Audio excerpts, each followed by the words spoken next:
To the ancient Egyptians, death marked the end of one journey and the beginning of another. After death, all ancient Egyptians believed that they must leave behind the green, fertile farmlands of Egypt and the waters of the River Nile to travel to the afterlife. They hoped that the afterlife would be a perfect place that resembled the beautiful landscape of the Egypt they had left behind. It was called the Field of Reeds. But to reach the afterlife, they had to make a dangerous and frightening journey.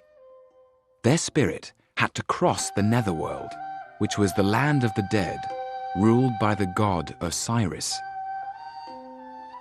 Hail to you, Osiris. Turn your face to the west, that you may illumine the two lands with fine gold. Those who are asleep stand up to look at you, for to you belong eternity and everlasting. The ancient Egyptians believed that it was very important to prepare for this journey. How would they ward off hostile spirits and poisonous snakes? How would they avoid burning fire and scalding water? And why did the monstrous devourer always look so hungry?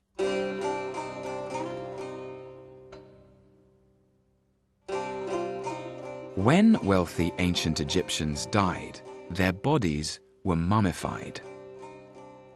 The mummy was placed in a tomb with special objects to protect it and to help the dead face the perils of the netherworld. One of the objects was a roll of magic spells and pictures. This is now known as the Book of the Dead. The mummy stayed in the tomb, but its Ba spirit, in the shape of a bird, could fly away from the tomb to explore the netherworld and to try and find a way through. In order to do this, the spirit of the dead person would have to pass through gates that were guarded by the gods and avoid being caught in their nets. They would have to battle with snakes and crocodiles and protect themselves against bloodthirsty monsters. The dead person used magic and spells from the Book of the Dead to help them overcome these obstacles. Oh, you with a spine who would work your mouth against this magic of mine. No crocodile which lives by magic shall take it away.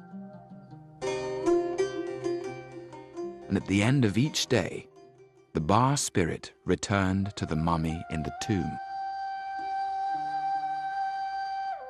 The final and most important stage in the journey of the dead was the trial in the Hall of Judgment. The dead person's heart was weighed against the feather of truth.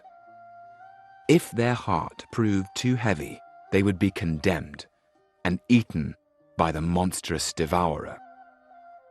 If their heart balanced on the scales, the dead person would be allowed to enter and to remain forever in a perfect world, traveling across the skies with the sun god Ra, or tending their crops in a perfect landscape that resembled the green, fertile banks of their beloved River Nile.